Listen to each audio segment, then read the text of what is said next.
In the harsh territory of Silverbend, Lena Whitaker's limp never stopped her from answering calls for help. When word reaches her about the dying owner of Cade Ranch, she expects another brief chapter as a caretaker bride. Graham Cade, once the most powerful rancher in the territory, now lies in his bed, his legendary wealth meaning nothing in the face of death. She arrives to find a man others had given up for dead, but as she tends to his failing body with gentle determination, something remarkable happens.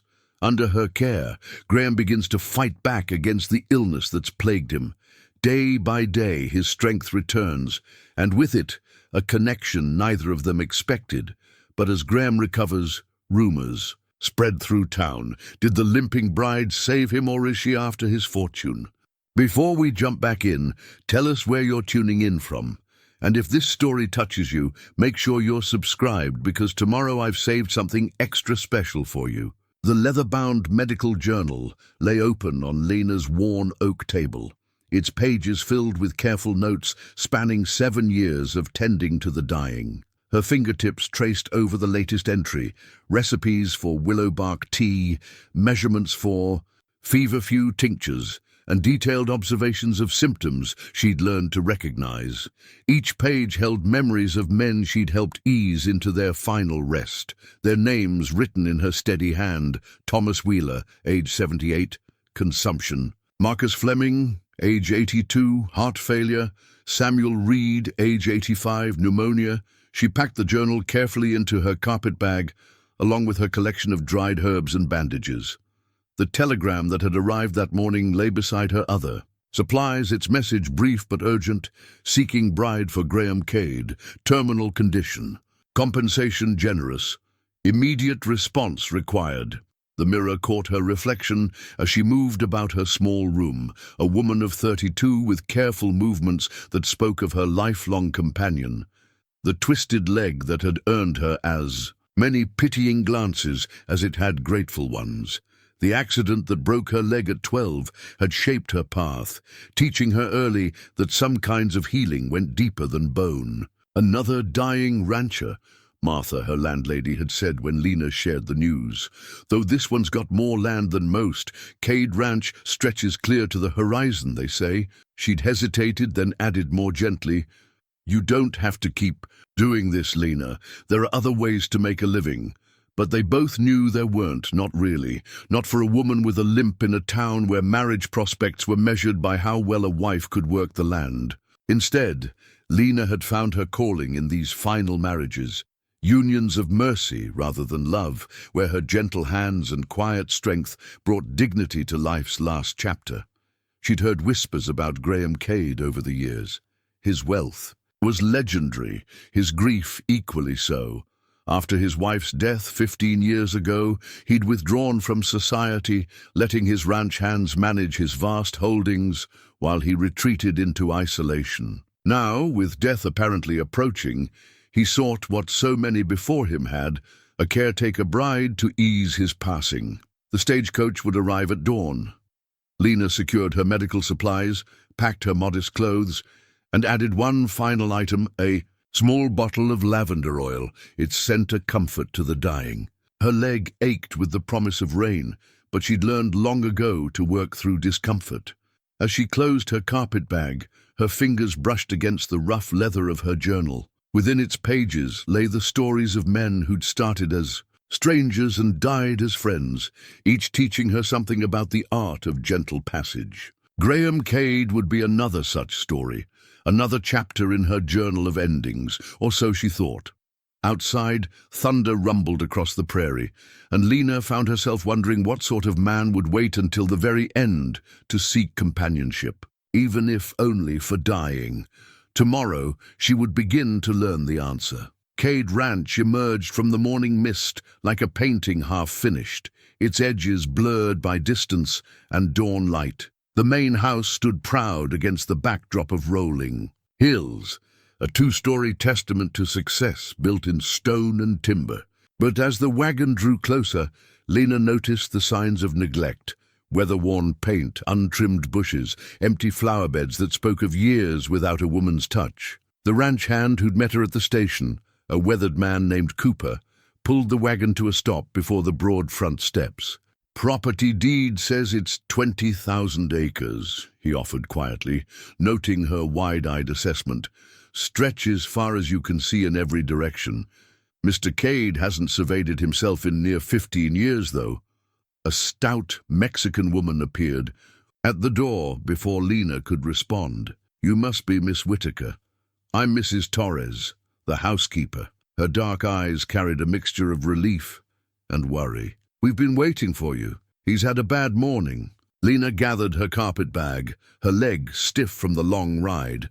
Mrs. Torres watched her careful movements with a flash of concern, but Lena had long since learned to navigate such moments with quiet dignity. "Tell me about his symptoms," she said, following the housekeeper inside. The interior of the house told its own story of gradual decline. Fine furniture lay draped in dust covers, precious rugs rolled and stored against walls. The massive stone fireplace held cold ashes, and the air carried the heavy stillness of rooms too long unused. "Fever comes and goes," Mrs. Torres explained, as they climbed the stairs, matching her pace to Lena's measured steps. "He won't eat proper meals anymore. Dr. Simmons says it's consumption, but—" She hesitated. "Sometimes I wonder if it's not his body failing so much as his will to live." They paused outside a heavy oak door. "The lawyer brought papers yesterday. Marriage, license, property arrangements. Mr. Cade signed them all without reading." Mrs. Torres's voice dropped lower. "He thinks he's dying, Miss Whitaker. Everyone does. But maybe what he really needs is someone to show him how to live again." Lena absorbed this, her hand tightening on her medical journal. She'd heard similar hopes from other housekeepers, other friends. They always wanted a miracle. She'd learned to promise nothing but comfort. The bedroom was dark despite the morning hour, heavy curtains drawn against the light. The massive four-poster bed dominated the space, its occupant little more than a shadow among the blankets. The air held the familiar staleness of a sick room too long closed off from the world. "Mr. Cade," Mrs. Torres called softly, "your bride has arrived." The figure in the bed stirred, and Lena got her first look at the man she'd come to tend in. His final days. Graham Cade had once been a powerful man. She could see it in the breadth of his shoulders, the strong line of his jaw beneath several days' growth of silver-streaked beard. Illness had worn him down, but hadn't yet erased the essence of who he'd been. His eyes, when they opened, were a startling blue against his pale face. Those eyes found her now, taking in her simple dress, her practical stance, the slight angle of her posture that betrayed her limp. She met his gaze steadily, having long ago learned that first moments often set the tone for all that followed. "So," he said, his voice rough from disuse, "you're to be my last wife." There was something in his tone, not quite bitterness, not quite humor. "They tell me you've experience in seeing men out of this world." "I have experience in caring for those who need it, Mr. Cade," Lena replied quietly. "Whether they're leaving this world or staying in it remains between them and God." A ghost of something, surprise perhaps, flickered across his face. He studied her a moment longer, then turned his face to the wall. "You'll find your room prepared down the hall. I'm tired now." Lena recognized dismissal when she heard it. But as she followed Mrs. Torres out, she noted things her experienced eye couldn't miss. The subtle labor of his breathing, the tension in his shoulders, the way his fingers gripped the blanket. This was not a man who had made peace with dying. This was a man at war with himself. Dawn found Lena already at work, organizing her supplies in Graham's sitting room. Her attention kept returning to the gold wedding band he wore, a smooth, heavy piece that spoke of wealth and permanence. It caught the morning light as he slept, a constant reminder of the woman who'd worn its mate. "He never takes it off," Mrs. Torres had whispered the night before, setting down a tray of broth Graham hadn't touched. 15 years, and he still reaches for her side of the bed some mornings. Lena understood ghosts. They lived in the spaces between heartbeats, in the silence after someone spoke, in the empty chairs at empty tables. But she'd learned that the living needed more attention than the dead. She opened the heavy curtains, letting sunlight stream across the floor for the first time in what must have been months. Graham stirred, his face tightening with annoyance. "Close them," he ordered, voice rough with sleep and irritation. "No," Lena replied simply, measuring herbs for her morning tea blend.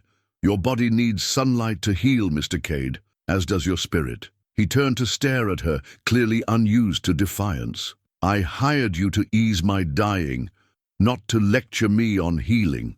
"You hired me as your wife," she corrected, stirring honey into the tea. "And I didn't take those vows lightly, even if you did." She limped to his bedside, cup in hand.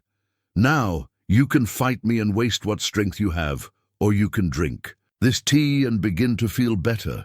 The choice is yours." Something flickered in his eyes, anger perhaps or surprise, but when she held out the cup, he took it. His hands shook slightly, and without comment, she steadied them with her own until he could manage. The next few days fell into a rhythm. Lena arrived at dawn, bringing tea and quiet determination. Graham resisted, but with less vigor each day. She read to him from the newspaper, keeping him connected to the world he'd abandoned. When he turned away, she read anyway, her voice steady and clear. "Why do you persist?" he asked on the fourth morning, watching her grind herbs with methodical precision. "I'm dying. Everyone knows it." Lena continued her work, not looking up. "My father used to say that everyone's dying, Mr. Cade. The real question is what we do while we're living." She paused, testing the texture of her herbs. "And, with respect, sir, I've seen death up close many times. It doesn't usually fight back the way you do," he snorted, but she caught the flash of interest in his expression. "Is that what you think I'm doing?" "Fighting, I think," she said carefully, measuring out her mixture, "that a man doesn't build an empire this size by giving up easily. And I think that somewhere under all this surrender, that man still exists." Graham's fingers worried at his wedding ring, a habit she'd noticed emerged when he was troubled. "Catherine, my wife, she loved this ranch, saw beauty in everything, even the hard years." His voice roughened. "After she died, none of it seemed to matter anymore." Lena set down her mortar and pestle, giving him her full attention. It was the first time he'd spoken of his wife voluntarily. "Tell me about her," she said softly. He did, haltingly at first, then with growing animation. Catherine's love of roses, her habit of singing while she worked, her dreams for the ranch. With each word, color seemed to seep back into his face, as if remembering life helped him grasp at it. When he finally fell silent, exhausted but somehow more present than she'd yet seen him, Lena stood carefully, gathering her supplies. "Tomorrow," she said, "if you're willing, we might try sitting in the chair by the window. The rose garden could use some attention, and you can tell me where Catherine's favorites grew." He started to refuse. She saw the automatic rejection form on his lips. But then he looked at his wedding ring, then at her, seeing perhaps for the first time not just a caretaker, but someone who understood that healing wasn't always about medicine. "Perhaps," he said finally, "if the weather's fair." It wasn't much, but Lena recognized it for what it was. The first crack in the walls he'd built around himself. As she made her way down the hall to her room, her leg aching from the long day, she found herself hoping, against all professional judgment, that Graham Cade might prove her most stubborn patient yet, because stubborn men, in her experience, were the ones who lived. The old photograph album lay heavy in Lena's lap, its leather binding cracked with age. She'd discovered it while airing out the library, a task Graham had dismissed as pointless until she'd reminded him that books, like people, needed fresh air to survive. "That was our first cattle drive," Graham said, his voice stronger than it had been in days. He sat in the armchair by the window, afternoon light catching the silver in his hair. 2 weeks of proper meals, and Lena's herbal treatments had begun to fill out his gaunt features. Catherine insisted on riding with us, refused to stay behind. The photograph showed a younger Graham, standing proud beside a striking woman with laughing eyes. Behind them stretched an endless sea of cattle, They looked invincible, untouchable by time or tragedy. She had spirit, Lena observed, studying. Catherine's confident pose, more than spirit, she had fire. Graham's hand trembled slightly as he touched the photograph. The day we met, she told me my fences were crooked and my cattle were underweight. Then she offered to help fix both problems. A ghost of a smile touched his lips. I married her 3 months later. Lena turned the page, revealing more moments. Frozen in time. Catherine in the rose garden. Graham and Catherine at cattle auctions. The ranch hands gathered for Christmas dinner. You built something beautiful together, she said softly, and I let it all go to seed. The bitterness in his voice was familiar, but today it carried something new, regret. She'd be ashamed to see it now. Then perhaps it's time to change that. Lena closed the album carefully. Mrs. Torres tells me the rose garden soil is still good. The bushes need pruning, but they're not dead, just sleeping. Graham's eyes met hers, sharp with sudden understanding. Like everything else around here? Some things only need the right care to bloom again. She stood carefully, balancing against her cane. The doctor says you're strong enough for short walks. We could start with the garden.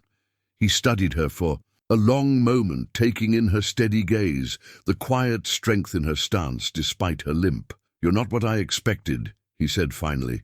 What did you expect? Someone who'd let me die in peace. Peace isn't the same as surrender, Mr. Cade. She moved to the window, looking out at the overgrown garden. And I think you've surrendered long enough. The silence stretched between them, heavy with possibility. Then Graham pushed himself up from his chair. His legs shook, but his jaw was set with determination she hadn't seen before. The red roses, he said, were Catherine's favorites. They'll need the most work.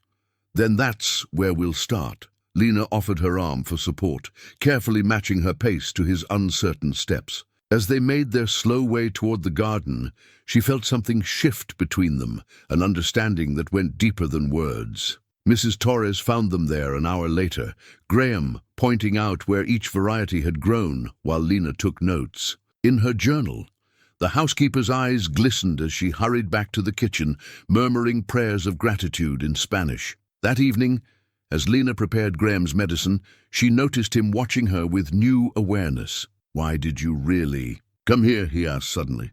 You must have known what people would say.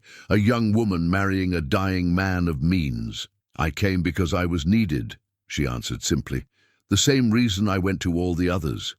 But I stayed because I saw something in you worth fighting for, even when you couldn't see it yourself. Graham touched his wedding ring, a gesture that now seemed more thoughtful than grief-stricken. Catherine used to say that healing happens in its own time, that you couldn't force it, only prepare the way. She sounds like a wise woman. She was. He accepted the medicine without his usual reluctance. I think she would have liked you. Coming from Graham Cade, it was more than praise. It was permission to help him live again. Dr. Simmons's dismissive snort echoed through the bedroom as he read over his own previous diagnosis. Terminal consumption, the paper stated in bold, authoritative strokes. 6 months at most. Palliative care only recommended. He glanced at Graham, now sitting upright in his chair, then back at Lena with barely concealed skepticism. Whatever folk remedies you're using, Mrs. Cade, they're only prolonging the inevitable. False hope is a cruel thing to offer a dying man. Lena stood, her ground, her hand steady on her cane. With respect, Doctor, I see a man who's eaten 3 full meals today, whose fever has broken, and whose breathing has improved significantly. Those aren't signs of imminent death. They're temporary improvements at best. The doctor tucked his papers into his bag with sharp movements. I've seen it before, a rally before the final decline. Mr. Cade needs to put his affairs in order, not waste time with gardens and walks. Graham's voice cut through the tension, stronger than it had. Been in weeks. I believe I'm still capable of deciding how to spend what time I have left, Simmons. The doctor's face reddened. You're not thinking clearly, Graham. This woman, he gestured dismissively at Lena, she's got you believing in miracles. But science doesn't lie. The damage to your lungs can heal with proper care, Lena interrupted quietly. The body has remarkable powers of recovery when given the right support. My father proved that after his mining accident, when doctors like you told him he'd never walk again. A mining accident is hardly comparable to consumption. No, she agreed, moving to stand beside Graham's chair. But the will to live is the same in both cases, and I've yet to see any medical text that measures that. Graham's hand found hers, surprising them both with its strength. I think we're done here, Doctor. Send your bill to Cooper. After Simmons stormed out, Graham turned to Lena with a hint of his old humor. You enjoyed that. I enjoyed defending the truth, she corrected, but smiled slightly, though I won't deny some satisfaction in his expression when he saw you sitting up. He's not the only one who'll doubt, Graham warned. Word of my recovery will spread. Questions will be asked. Let them ask. Lena began preparing his afternoon. Tea with practiced movements. I've faced doubt before. It doesn't change what's real. Graham watched her work, his eyes thoughtful. Like the way people doubt you because of your leg? Her hand stilled briefly.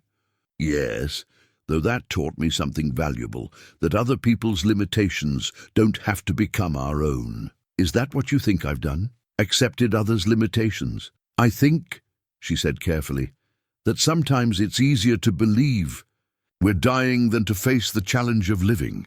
She brought him the tea, their fingers brushing as he took the cup. But you're stronger than you know, Mr. Cade. Graham, he said suddenly, after all this, you might as well use my name. The moment hung between them, weighted with meaning. It was more than permission to use his given name. It was an acknowledgement of something shifting between them, something neither was quite ready to name. Later that evening, as Lena wrote in her medical journal, she added a note that had nothing to do with symptoms or treatments. Sometimes the greatest medicine is simply believing in someone until they remember how to believe in themselves. Outside her window she could see the first rosebud beginning to form in the garden they'd started clearing together. Like Graham's recovery, it was small but undeniable, a testament to the persistence of life over death, of hope over surrender. Let the doctors doubt. She knew what she saw in Graham's eyes now, not the dim acceptance of a dying man, but the growing fire of someone remembering how to live. The morning brought rain, and with it the familiar deep ache in Lena's leg that she'd learned to hide behind practiced smiles. Her cane slipped on the wet porch steps as she arrived, and only a quick grab at the railing prevented a fall. The pain flared sharp and insistent, but she straightened, took a breath, and pushed forward, as she always had. Graham was already awake, watching the rain from his chair by the window. A month of proper care had transformed him. His face had filled out, his eyes were clear and alert, and his breathing came easier. He turned at her entrance, then frowned. You're hurting. It's nothing, she said, moving to prepare his morning. Tea. Just the weather. Stop. His voice was gentle but firm. Sit down, Lena. She hesitated, unused to being the one cared for. Her cane, constant companion since childhood, suddenly felt conspicuous in her grip. Please, he added, softer now. You've spent weeks teaching me to accept help. Take your own advice. A small laugh escaped her. Using my own words against me? Learning from the best. He stood, steady now where once he'd wavered, and pulled out a chair. Tell me about it. The accident. She sank into the chair, relief washing through her leg even as uncertainty touched her heart. There's not much to tell. I was 12. A horse spooked, I fell badly, the bone never healed quite right. And yet you've built a life around helping others walk their difficult paths. He studied her face. Do you know what I see when I watch you move through your day? She looked away. Limitation, awkwardness, strength, he corrected. The kind that doesn't come from perfect health or easy circumstances. The kind that knows pain intimately and chooses to keep going anyway. Something warm and unexpected bloomed in her chest. Most men don't see it that way. Most men are fools. He moved to the tea service, his movements sure now where they'd once been shaky. My Catherine used to say that God puts angels in unlikely packages. I didn't understand what she meant until now. Lena watched as he prepared her tea, the same way she'd prepared his countless times. I'm no angel, Graham, just someone who found purpose in her pain. Perhaps that's what angels are. He handed her the cup, then sat across from her. You know, I've been thinking about the south pasture. It needs attention, new fencing, better grass management, things I've neglected far too long.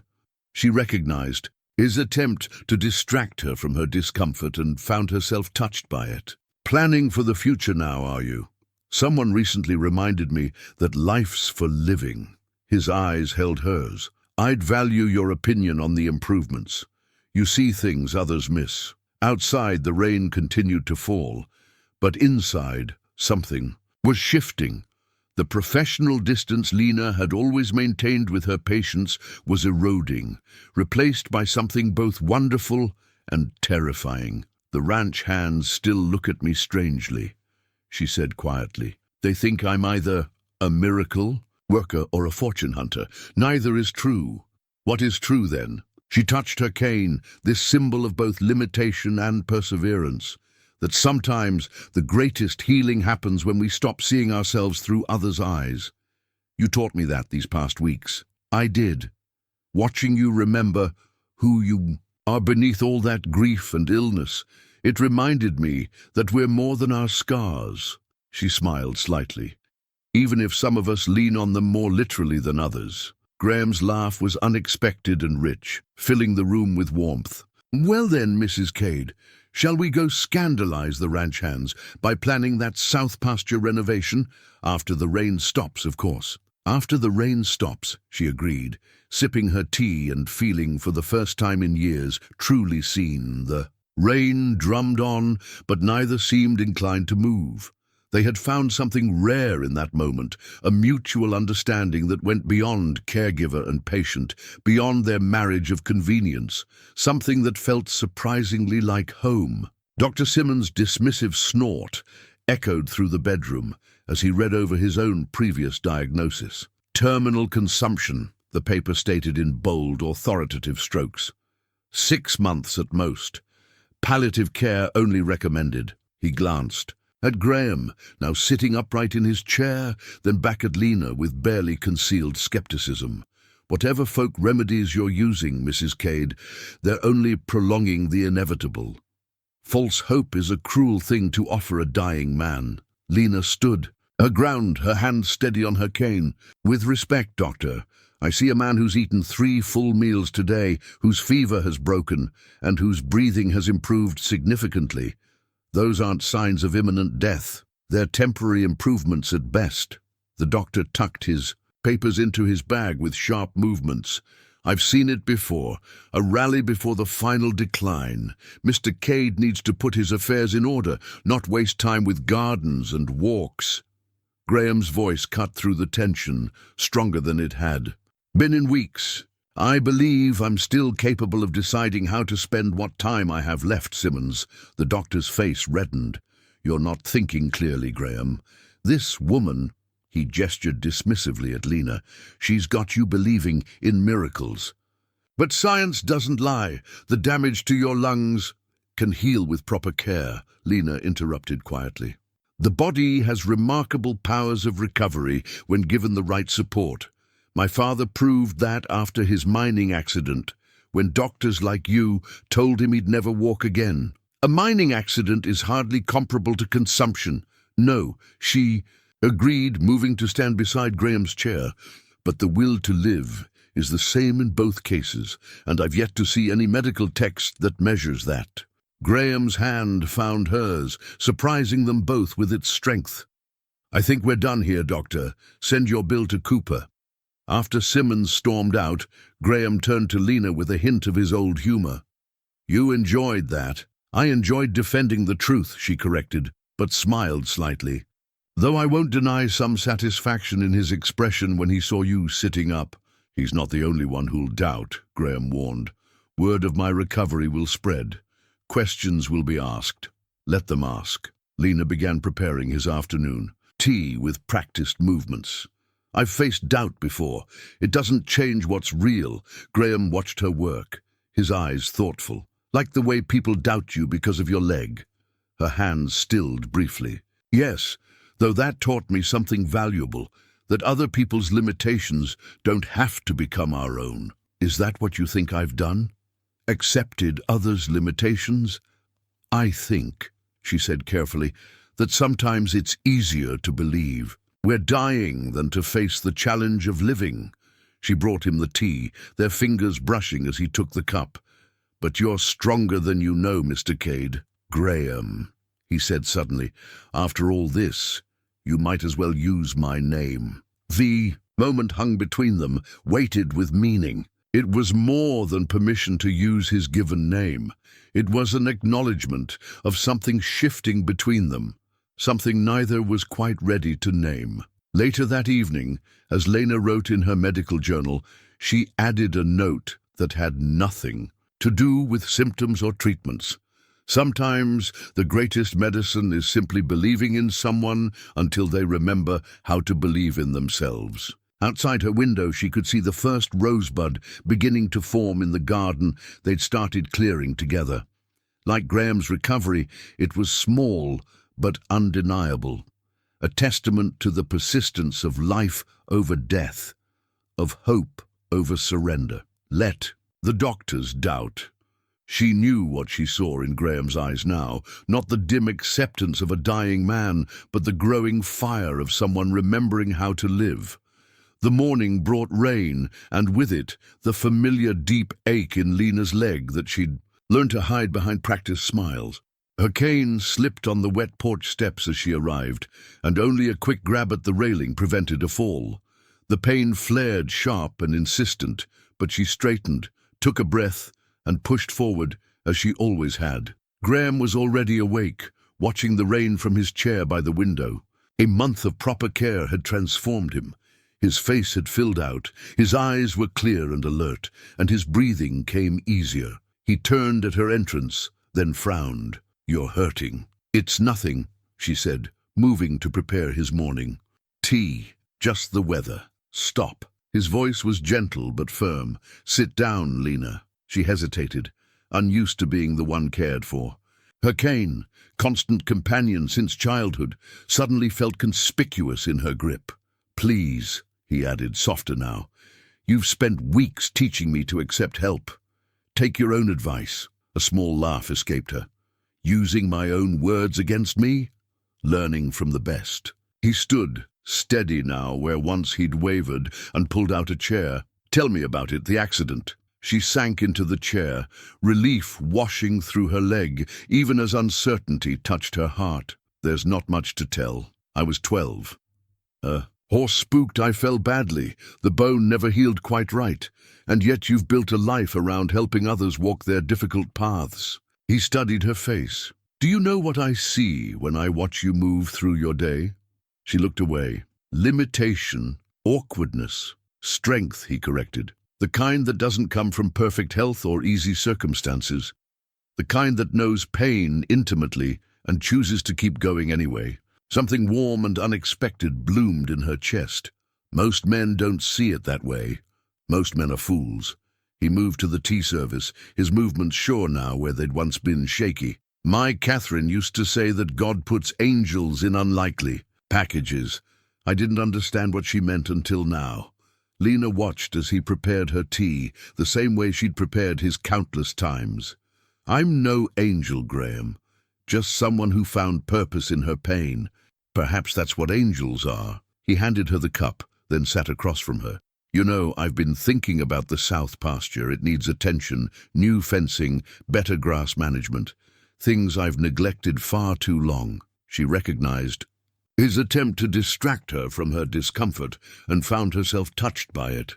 "Planning for the future now, are you? Someone recently reminded me that life's for living." His eyes held hers. "I'd value your opinion on the improvements.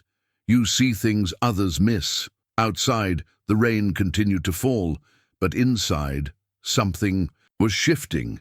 The professional distance Lena had always maintained with her patients was eroding, replaced by something both wonderful and terrifying. "The ranch hands still look at me strangely," she said quietly. "They think I'm either a miracle worker or a fortune hunter. Neither is true. What is true then?" She touched her cane, this symbol of both limitation and perseverance, that sometimes the greatest healing happens when we stop seeing ourselves through others' eyes. "You taught me that these past weeks."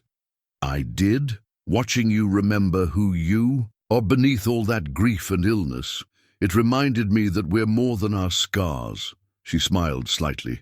"Even if some of us lean on them more literally than others." Graham's laugh was unexpected and rich, filling the room with warmth. "Well then, Mrs. Cade, shall we go scandalize the ranch hands by planning that south pasture renovation?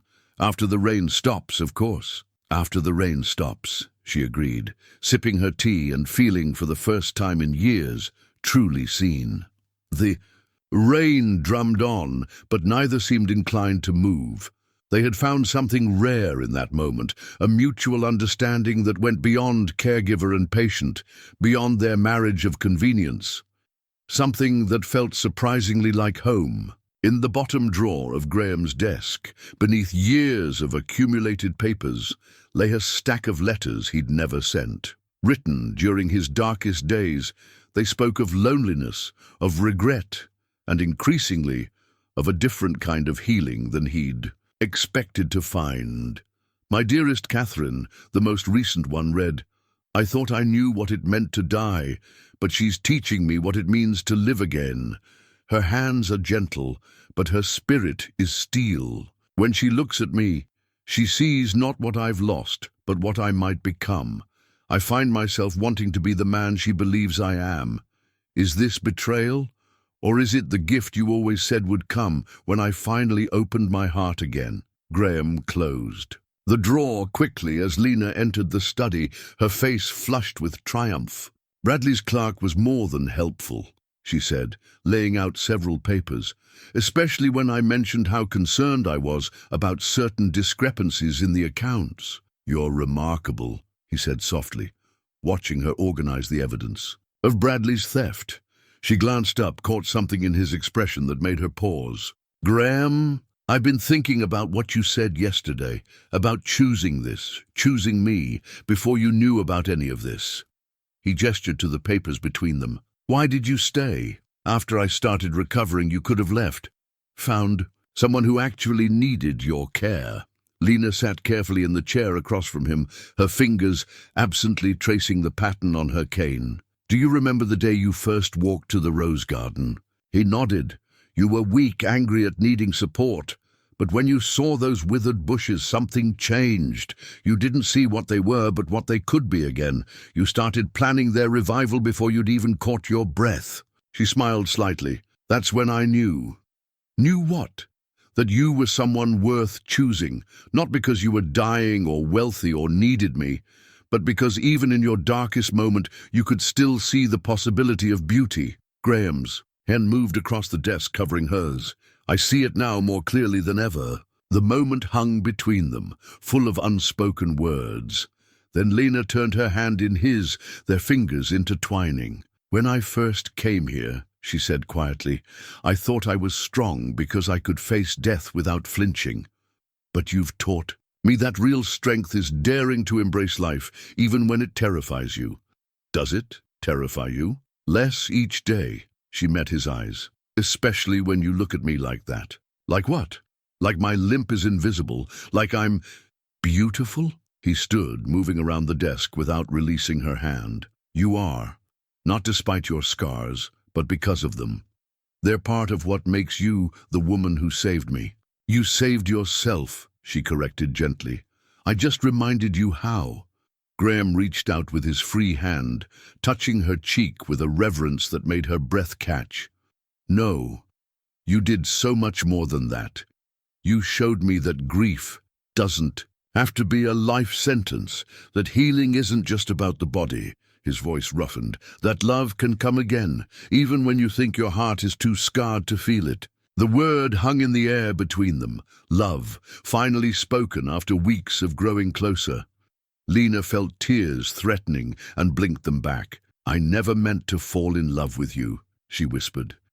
"I came here to be your caretaker, your friend, at most, and instead you became my miracle." She reached up, covering his hand on her cheek with her own. "Not because you survived, but because you taught me that broken things can become beautiful again." He drew her up gently, mindful of her leg, until they stood face to face.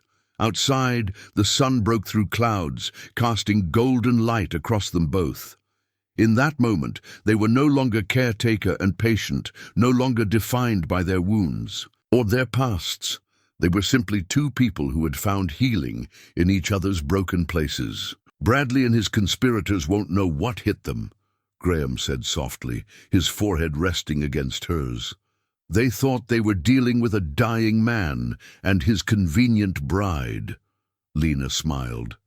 "Instead, they're facing a partnership." "More than that," he murmured. And finally, after all the weeks of growing closer, he kissed her. The threatening letters arrived with the morning mail, their messages blunt and ugly. "Leave now, while you can still walk away," read one. "Some brides don't live long enough to inherit," warned another. Graham's hands shook with rage as he read them, but Lena noticed something else. No trace of the cough that would have consumed him weeks ago. "They're desperate," she said, sorting through the pile. "Bradley must have realized his clerk talked to me. This ends now." Graham's voice carried the steel of the rancher he'd once been. "I won't have them threatening you." "What they don't understand," Lena replied, moving to stand beside him at his desk, "is that I've faced worse than paper threats. The same town gossips writing these letters once told my father no one would ever marry his crippled daughter." Graham's arm slipped around her waist, pulling her close. "Fools." "Yes, well, those fools taught me something valuable." She leaned into him, drawing and giving strength. "They taught me that other people's fear of difference, of weakness, reveals more about them than it does about us." A knock at the study door interrupted them. Cooper entered, his weathered face grave. "Mr. Cade, there's trouble. Bradley and Dr. Simmons are in town talking to Judge Harrison. They're—" He hesitated, glancing at Lena. "Speak freely, Cooper." "Mrs. Cade. And I have no secrets." "They're saying she's been poisoning you, sir. Small doses to keep you dependent. They're calling her treatments witch's brews and claiming she's manipulating you to take control of the ranch." Instead of the fear they expected, Lena laughed. Softly. "Of course. They can't face the truth, that a man they wrote off as dying could recover, that a woman they see as broken could be the one to help him." Graham pressed a kiss to her temple, then turned to Cooper. "Get word to our lawyer and send someone to watch Bradley's office. I want to know everyone he meets with." "Already done, sir. The ranch hands, we've been keeping eyes on things. After all you and Mrs. Cade have done." Cooper straightened. "We're with you, all of us." After he left, Graham pulled Lena closer. "I should have known they wouldn't give up easily. The ranch, the lands they've stolen, it's worth a fortune." "They don't know what true fortune is," Lena said quietly.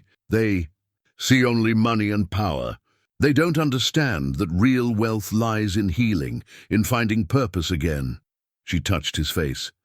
"In love. When did you get so wise?" "Around the same time you started believing in miracles again." His expression softened as he looked at her, this woman who'd walked into his life expecting to ease his death and instead had helped him embrace life again. "I've been thinking about Catherine's roses." "Oh?" "She always said a garden needs both thorns and blooms. The thorns protect, while the blooms remind us why we fight." He picked up one of the threatening letters. "These people, they're just thorns. But you showed me the blooms again." Lena's eyes glistened. "And you showed me that a limp doesn't make you weak, any more than grief makes you worthless." Outside, they could hear the ranch hands going about their day, their voices carrying a new energy that had been missing in the years of Graham's illness. The ranch itself seemed to be awakening, shaking off its long dormancy. "Bradley and his cohorts," Graham said thoughtfully, "they've only ever torn things down. stolen what others built. But you and I, we know how to rebuild, Lena finished. How to take broken things and make them whole again. He gathered the threatening letters and dropped them in the fireplace, watching them curl and blacken. Let them come then, let them bring their accusations and their lies. He turned to her, his eyes bright with purpose. We'll show them what real strength looks like. Lena gripped her cane, standing tall beside him. Together. The word hung in the air like a promise, like a challenge to all who would stand against. Them. They had both known darkness, him in his grief, her in her injury. But standing there, facing the gathering storm, they were no longer defined by their wounds. They were defined by their healing, by their love, by their shared understanding that the greatest victories often come from the deepest battles, and they were ready to fight. The sworn testimony sat on Judge Harrison's desk, Cooper's honest handwriting laying out the truth of Graham's transformation. I've worked Cade Ranch for 15 years, it read.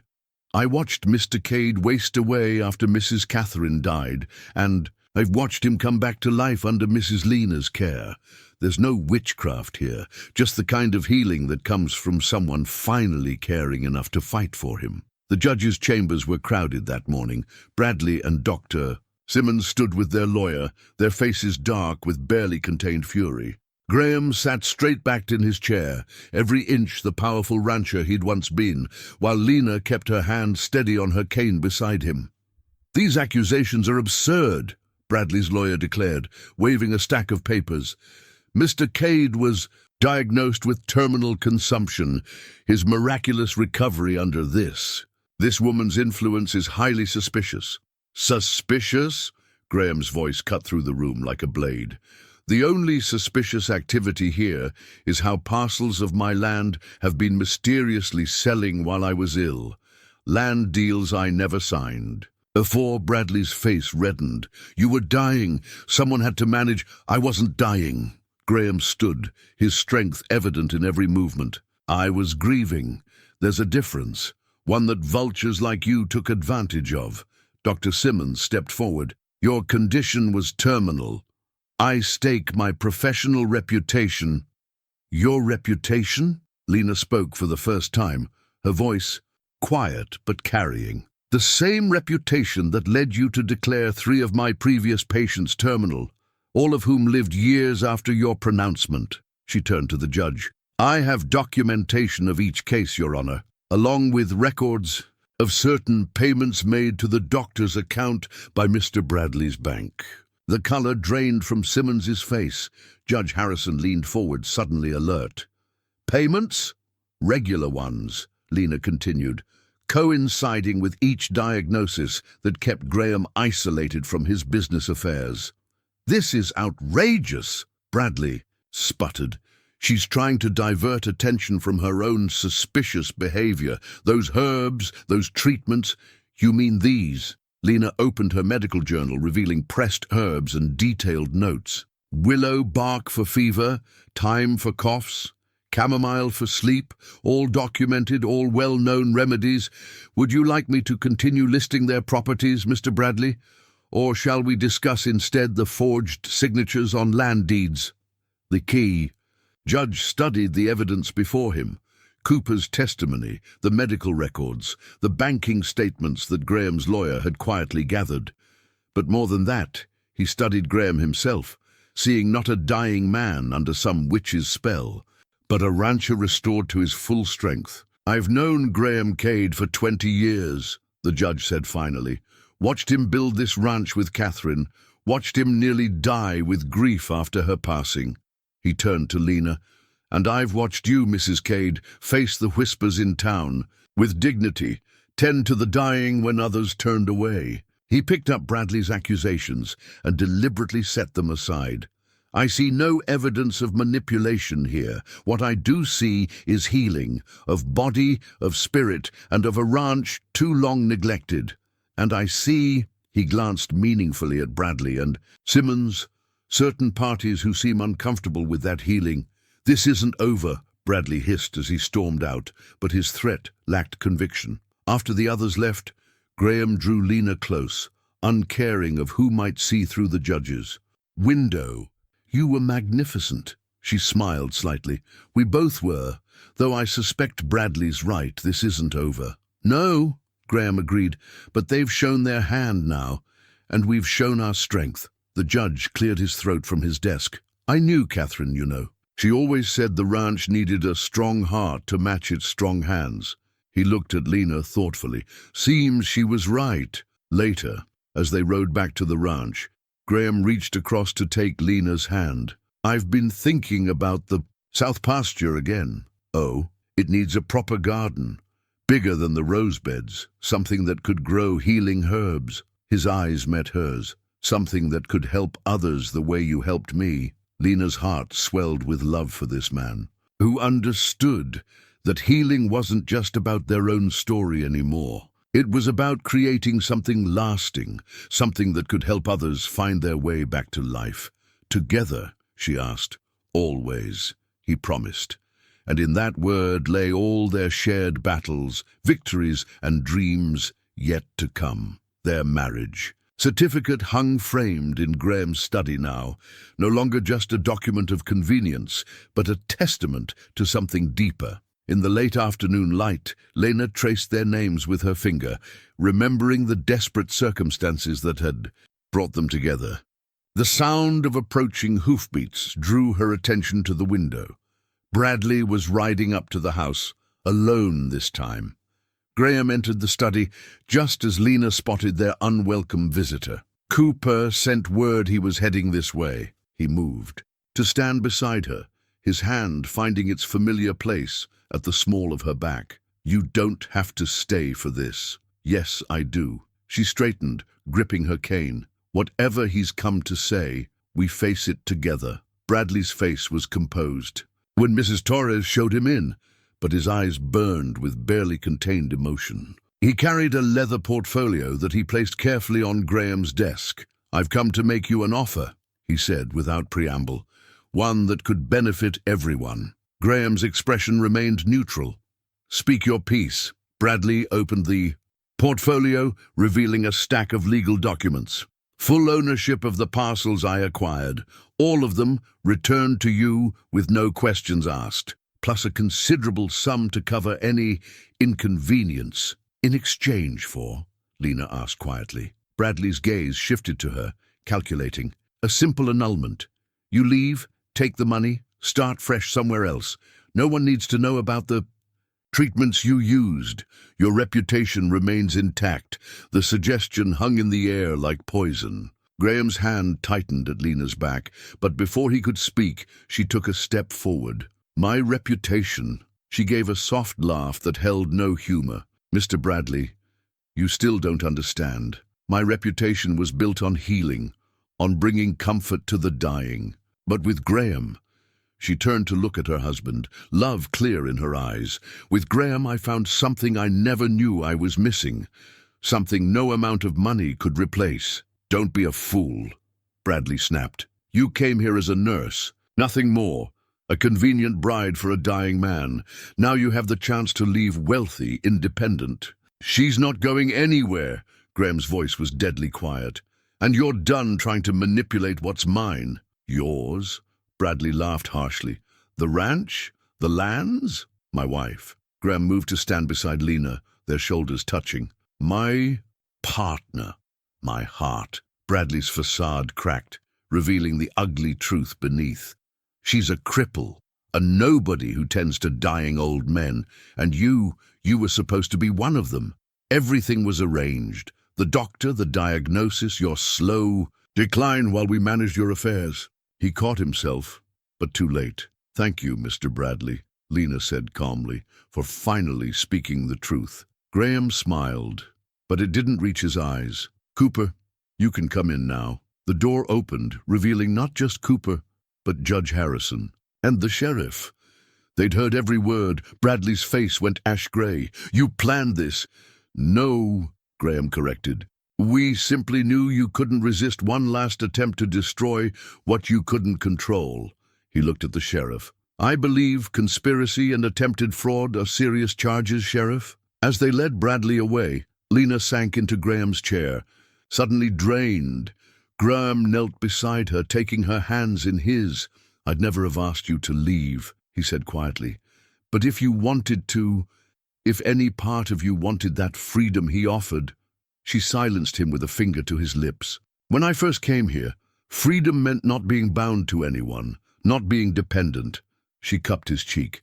"You taught me that real freedom is choosing to bind yourself to someone who sees all of you, scars, limps and all, and loves you, not in spite of them, but because of them.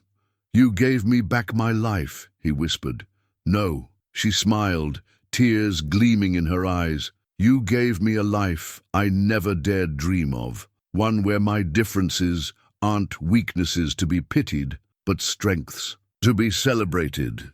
Graham drew her to her feet and into his arms. Outside they could hear the sheriff's wagon pulling away, taking with it the last threat to their happiness. But in that moment they were focused only on each other. "The garden you wanted to plant," Lena said softly. "The one for healing herbs. What about it? I think it's time we started planning it, not just for the ranch, but for others who need hope, who need to see that broken things can become beautiful." Graham kissed her then, tender and fierce at once. When they parted, he pressed his forehead to hers. "I love you," he said simply, "not as my nurse, not as my convenient bride, but as the woman who taught me that the deepest healing comes from loving someone exactly as they are." In that moment, their marriage certificate seemed to glow in the fading light, no longer a mere document, but a testament to the power of choosing. Love over fear, healing over bitterness, and each other over everything else. The legal documents spread across the conference table at the bank told a damning story. Land deeds with forged signatures, backdated contracts, and carefully concealed money transfers, all leading back to a network larger than they'd imagined. Dr. Simmons sat ashen-faced at one end of the table, his lawyer whispering urgently in his ear. The bank president, Charles Morton, maintained his dignity despite the evidence before him, but his hands trembled slightly as he reached for his water glass. 15 years of theft, Graham said quietly, his voice carrying in the tense room, parcel by parcel, while I was lost in grief. Then a convenient diagnosis to keep me bedridden while you stripped away everything Catherine and I built. You were ill, Morton protested weakly. The arrangements were necessary to maintain your profits, Lena interrupted, her hand steady on her cane as she stood beside Graham.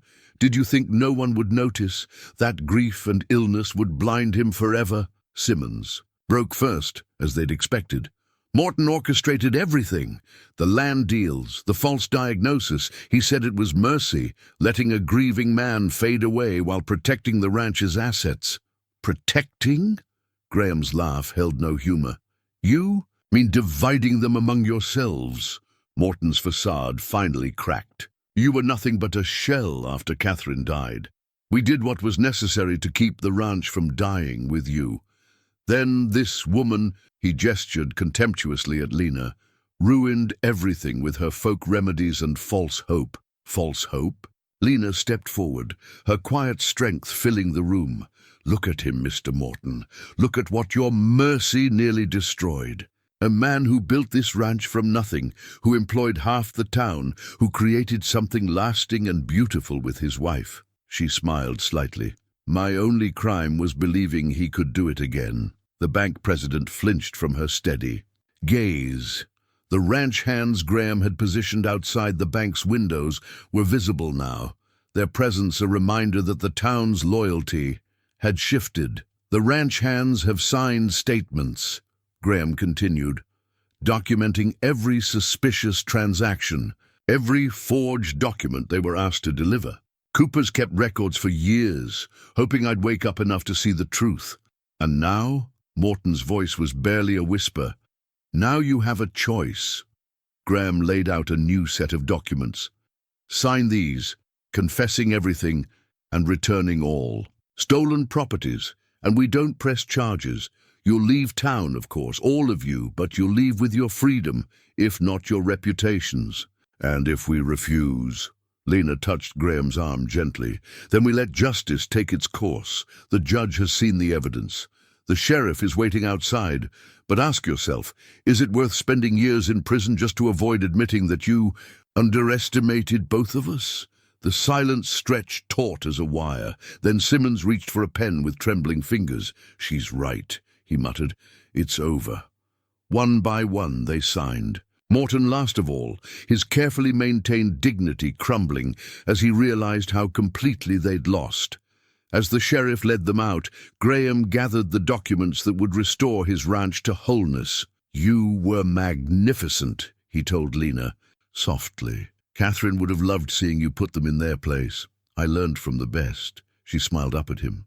"A certain stubborn rancher who taught me that standing tall has nothing to do with how you walk." Outside, the afternoon. Sun gilded the town's main street. Townspeople gathered in small groups, watching as the sheriff's wagon carried away the men who'd nearly destroyed their community's largest employer. Cooper waited with their buggy, his weathered face bright with satisfaction. "Ranch hands are waiting to hear from you, sir," he said as they approached. "Figure it's time for a proper celebration." Graham helped Lena into the buggy, then turned to survey the town that had nearly buried him in grief and greed. "Yes," he said thoughtfully, "but not just for the ranch's recovery." He smiled at his wife. "For its rebirth. For everything we're going to build together." As they rode home, Lena's head resting against his shoulder, the ranch spread out before them like a painting coming back to life. The south pasture where their healing garden would grow, the rose beds already blooming again, the fences being mended not just physically but in all the ways that mattered. "We did it," Lena whispered. Graham kissed her temples softly. "No, my love, we're just beginning." And in that moment, with the sun setting behind them and their future stretching out ahead, they both knew it was true. Every ending was just a new beginning in disguise. Every scar, every limp, every grief was just another way to learn how to heal. Not just themselves, but each other. And maybe, in time, anyone else who needed to believe in miracles again. Dr. Henderson studied the new medical records with undisguised amazement, his young face bright with curiosity. Unlike his predecessor, he approached Graham's recovery with genuine interest rather than suspicion. "Remarkable," he murmured, reviewing the progression of symptoms and treatments. "Your methods, Mrs. Cade, they're far more sophisticated than simple folk medicine." Lena sat beside Graham in the doctor's office, her medical journal open on her. "Udlap. My father taught me that healing isn't just about treating symptoms. It's about understanding the whole person, body, mind, and spirit. And love," Graham added softly, covering her hand with his. "Don't forget that part." The doctor's final report made it official. Graham Cade was fully recovered. The document would be filed with the county records, a permanent testament to what many had deemed impossible. But for Lena and Graham, it was simply confirmation of what they'd known for months. "The ranch hands are waiting," Graham said as they left the doctor's office. Indeed, a small crowd had gathered, Cooper at their head. The news spread quickly through the town square. The miracle of Cade Ranch was now a matter of medical record. "Told you she was an angel," Cooper announced proudly to anyone who would listen. "Saw it the first day she arrived." Lena blushed at the praise, but Graham just pulled her closer. "More than an angel," he corrected. "A warrior. My warrior." The celebration at the ranch that evening had been Cooper's idea, but the whole community embraced it. Tables groaned with food, brought by neighboring ranches. Children played in the rose garden, now fully restored to its former glory. Music and laughter filled the air, replacing the heavy silence that had shrouded the property for so long. Mrs. Torres had outdone herself decorating the main house, with help from town ladies who once whispered suspicions, but now sought Lena's friendship. The story of their triumph over Bradley and his conspirators had transformed town opinion. Where once they saw a suspicious arrangement between a dying man and his caretaker bride, they now saw a love story powerful enough to overcome both illness and betrayal. "Look at them all," Lena marveled, watching from the porch as families mingled, sharing food and stories. A year ago, most of them wouldn't meet my eyes in town. Graham nuzzled her hair. A year ago, I couldn't walk to this porch. Amazing what? Love can heal, isn't it? She turned in his arms, studying his face, healthy now, filled with life and purpose. Do you ever miss it? The quiet, I mean. It's quite a change having the ranch so full of life again. I missed life itself for 15 years after Catherine died. Wrapped myself in silence and called it grief. He touched her cheek tenderly. You taught me that healing doesn't mean forgetting the past. It means building a future worthy of it. From the garden came the sound of children's laughter. They watched as little Sarah, the blacksmith's daughter, who walked with a brace, showed other children the herb garden Lena had started. This one's for fever, they heard her explain proudly. Mrs. Cade says everyone can heal something if they learn how. Tears sparked in Lena's eyes. I never thought, when I first came here, that you'd build something bigger than both of us. Graham smiled. The healing garden is just the beginning, my love. Think of how many others need to learn what we learned, that scars don't make us weaker, that grief doesn't have to be the end of the story. As if to emphasize his point, Cooper called for attention. The crowd gathered as he raised his glass. To Mr. and Mrs. Cade, who showed us that the strongest hearts are the ones that keep beating despite their scars, and to Cade Ranch, no longer just a cattle ranch, but a place of healing for anyone. Brave enough to believe in miracles. The cheer that went up seemed to touch the very sky. Lena leaned against Graham, feeling the strong, steady beat of his heart, the heart she'd helped heal, the heart that now held hers so carefully. Thank you, he whispered. For what? For limping into my life and teaching me how to walk tall. Again, she kissed him then, uncaring of their audience. Behind them the ranch stretched out under the setting sun, its buildings and fields no longer haunted by grief, but humming with new purpose. Their home, their future, their miracle. The ranch improvement plans covered Graham's desk, detailed drawings showing the transformation they envisioned. What had once been merely a cattle operation would become something more, a place of healing and hope. The old bunkhouse would be converted into additional rooms for those seeking recovery. The South Pasture's healing garden would expand, with greenhouses for year-round herbs. Catherine's rose garden would remain the heart of it all, a testament to love's ability to bloom. Again, Dr. Henderson wants to learn your methods, Graham said, watching Lena mark measurements on the plans. Says modern medicine could learn something from your whole-person approach to healing. Modern medicine could learn something from simply listening to patients, Lena replied, but she smiled. Though I suppose having a doctor's support will help convince people this isn't just folk medicine and false hope anymore. Graham came around the desk, drawing her into his arms. You never needed anyone's validation. You knew the truth all along, that healing comes in many forms. She relaxed against him, remembering how far they'd come. The first letter arrived today, she said softly. A rancher's wife from up north. Says her husband's lost himself to grief, just like you did. Wants to know if we can help. And? I wrote back yes. She turned to face him. Are you sure about this? Opening our home, our life, to strangers seeking healing? His laugh was tender. That's exactly how I found you, remember? A stranger who brought healing when I'd given up hope. He gestured to the plans. Besides, the ranch was always meant for more than just cattle. Catherine knew it. You helped me see it again. Outside, hammers rang as workers began converting the bunkhouse. Cooper had organized the renovation himself, proud to be part of their vision. The ranch hands had embraced the change, understanding that their work would now feed both bodies and souls. I had a letter myself, Graham continued more quietly, from Bradley's wife. Lena stilled. What did she want? To apologize, and to ask if we'd consider taking in their daughter for a while. His voice softened. Seems the girl's been sickly. Doctors can't help, and she heard about a certain miracle worker at Cade Ranch.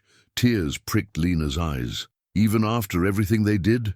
You taught me that healing is about moving forward, not holding on to past hurts. He touched her cheek. What do you think? She studied the plans before them. The rooms they'd designed for healing, the gardens meant to nurture hope. I think that's exactly why we're doing this. Because everyone deserves a chance to heal, even the families of those who hurt us. Graham kissed her then, soft and sweet. Have I told you today how much I love you? Only 3 times. Her eyes sparkled. But I don't mind hearing it again. A knock at the door interrupted them. Mrs. Torres entered, her face bright with excitement. "The roses!" she exclaimed. "Come see!" They followed her to the garden, where Catherine's prized white roses had finally bloomed. But among them, something unexpected had appeared. A single red rose, its petals just opening to the sun. "In 15 years, these bushes have only ever bloomed white," Graham said wonderingly. "Catherine tried for years to grow red ones, but they never took." Lena squeezed his hand. "Maybe she's giving us her blessing for all of this." He drew her close, both of them gazing at the impossible rose. "No, my love, I think she knew all. Along that someday someone would come along and help new colors bloom in her garden." They stood there as the sun painted the sky in shades of promise, their dreams spread out before them in blueprints and blooms. The sound of construction mingled with birdsong, and in the distance they could see dust rising from cattle being moved to make room for the new healing gardens. "Cooper says people in town are already calling it Miracle Ranch," Lena mused. "They don't understand that the real miracle isn't in the healing," Graham replied. "It's in having the courage to believe in it, to fight for it."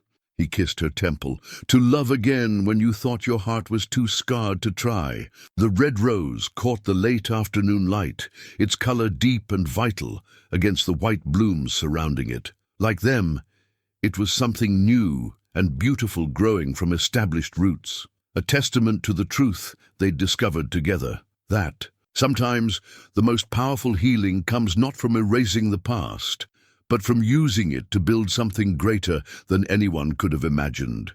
The joint will lay open on the lawyer's desk, its contents reflecting a vision larger than mere inheritance. "The Cade Ranch Healing Foundation," Graham read aloud, his voice warm with pride, "dedicated to providing hope and healing to those society deems broken or beyond help." Lena sat beside him, her medical journal, now expanded into 3 volumes, resting in her lap. 6 months had passed since they'd opened their doors to others seeking healing, and already the stories of recovery had begun to fill these pages.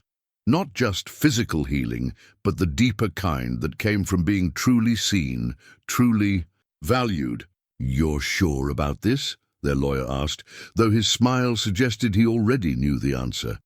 "Converting most of the ranch's profits to support the foundation? Catherine always said wealth was meant to build something meaningful," Graham replied, taking Lena's hand.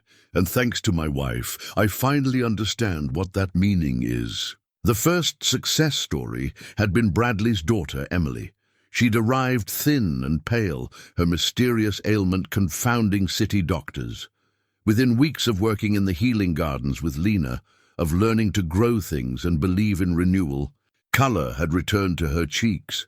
She'd left 2 months later with both health and purpose, determined to study medicine and combine modern science with the healing wisdom she'd learned at the ranch. "The documentation is ready for the medical training program as well," the lawyer continued, presenting another document. "Dr. Henderson is quite excited about overseeing it. This had been Lena's idea, creating a formal program to teach other caregivers their integrated approach to healing. Because sometimes," she'd explained to Graham, "the most powerful medicine is simply showing someone they're worth fighting for." Outside the lawyer's office, autumn painted the town in gold and crimson. The same streets that had once echoed with whispers about the limping bride and the dying rancher now carried different stories. Tales of the veteran who'd found peace tending the herb gardens, the grieving widow who discovered new purpose, helping others heal, the children who learned that different didn't mean broken. "I've been thinking," Graham said as they drove home, the ranch's expanded buildings visible in the distance. About that day you first arrived. Oh? Lena adjusted her shawl against the crisp air. What about it? I was so certain I was dying, so ready to just fade away. He glanced at her, love clear in his eyes. But you saw something else, didn't you, even then? She smiled, remembering. I saw a man whose heart was still fighting, even if he didn't know it, who needed someone to remind him that grief isn't the end of the story. You did more than remind me. He helped her down from the buggy, drawing her close. You showed me that sometimes our deepest wounds become our greatest gifts. The truth of that was evident all around them. The main house now hosted weekly gatherings where people shared their stories of healing and hope. The bunkhouse-turned-recovery rooms were full of those seeking their own miracles. The healing gardens had expanded beyond the south pasture, their harvest helping both body and soul. They walked arm in arm to Catherine's rose garden, now the heart of their healing center. The impossible red rose had multiplied, creating a beautiful blend of white and red blooms that drew visitors from miles around. But it wasn't the flowers that brought healing. It was the stories shared here, the tears shed, the laughter that gradually returned to wounded souls. Got another letter today, Graham said softly. From a rancher up north. Says his wife was thrown from a horse, walks with a limp now. Says she's lost her spirit, thinks she's less than she was. Lena leaned into him, understanding. And what? Did you tell him? Told him I knew someone who could help her see that strength isn't about how you walk. He kissed her temple. It's about how you help others find their way. As evening approached, they could see lights coming on in the recovery rooms, hear distant laughter from the community dinner being prepared. Mrs. Torres supervised a group of recovering patients helping in the kitchen, believing as they did that healing came through purpose and connection. Sometimes, Lena mused, I wonder what Catherine would think of all this, of how her rose garden has become a place of such healing. Graham was quiet for a moment, then said, I think she knew, somehow, that love doesn't end with loss. It just waits for the right moment to bloom again. In new ways, new colors. The lawyer's documents, safely stored in Graham's desk, would ensure their work continued for generations. But their real legacy wasn't in legal papers or property deeds. It was in every person who found healing at Cade Ranch, who learned that their scars made them stronger, who discovered that miracles often came disguised as challenges. It was in the truth they'd learned together, that sometimes the greatest healing comes not from being cured, but from being loved exactly as you are. The new family portrait hung in the ranch house entryway, catching the morning light. In it, Lena and Graham stood among the red and white roses, their faces bright with joy and purpose. But they weren't alone in the image. Surrounding them were the people who'd become their extended family, Cooper and Mrs. Torres, Dr. Henderson, the ranch hands and healing center staff, and several recovering patients who'd chosen to stay on and help others. It's perfect, Emily Bradley said, studying the portrait as she prepared to leave after her monthly visit. Now, in medical school, she returned regularly to help combine modern medicine with Lena's healing wisdom. Though it's missing something. Oh? Lena adjusted her cane, watching the young woman who'd become like a daughter to them. Hope, Emily said simply. You can see it in everyone's eyes, but you can't capture it in a picture. That's something people have to experience for themselves. Graham appeared in the doorway, his face lighting up at the sight of his wife. Speaking of hope, Dr. Henderson's newest patient just arrived. I think you'll want to meet this one personally, love. They made their way to the garden, where a woman stood hesitantly among the roses. She carried a cane, much like Lena's, and her face bore the same shadow of someone expecting judgment rather than acceptance. Mrs. Reynolds. Lena stepped forward. I'm Lena Cade. Welcome to our home. The woman's eyes darted between Lena's cane and her confident stance. You're the healer, but they said that I was damaged, broken. Lena smiled gently. Sometimes our greatest wounds become our greatest gifts. They teach us how to help others heal. Tears spilled down Mrs. Reynolds' cheeks. My husband says I'm not the woman he married. Since the accident.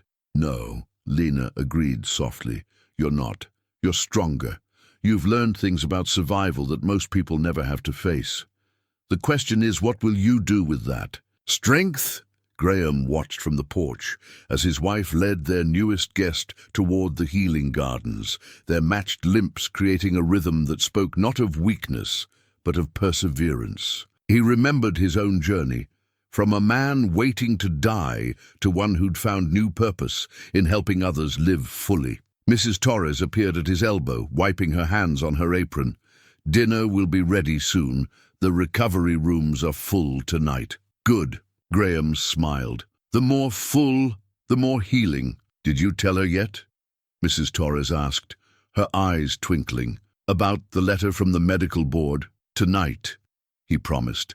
The state medical board's official recognition of their healing. Center's methods would open doors for more people to find help. But more than that, it validated what Lena had always known. The true healing came from treating the whole person, not just their ailments. The evening brought their extended family together in the main house.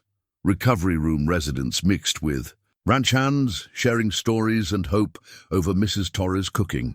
Emily sat with Dr. Henderson, deep in discussion about integrating traditional healing with her medical studies. Cooper entertained children from the families staying with them, his weathered face soft as he taught them about caring for the horses. Standing in the doorway, Graham pulled Lena close. Do you remember, he murmured, when you first arrived? How quiet this house was? How lost you were, she added softly. How alone I felt. And now look at us. He gestured to the vibrant scene before them, a limping bride and a dying rancher building miracles together. Lena turned in his arms, her eyes bright with tears and joy. The real miracle was learning that love doesn't see limitations, it sees possibilities. From the garden drifted the scent of roses, white and red blooming together like hope and healing intertwined. The sound of laughter and shared stories filled the once silent halls. Where grief had lived, joy now made its home. Catherine would be proud, Lena said softly, of all of this, of you, of us. Graham corrected, kissing her tenderly. This is our story now. Every life touched, every soul healed, every heart open to new possibilities. As night fell over Cade Ranch, lights glowed warm in the recovery rooms. In the garden, the roses stood testament to love's ability to bloom again. And in the main house, two people who'd once thought themselves broken beyond repair held each other close, knowing that their greatest weakness had become their greatest strength. For in the end, their story wasn't just about healing. It was about the miracle of two wounded souls finding wholeness in each other, and then sharing that miracle with everyone who needed to believe in second chances.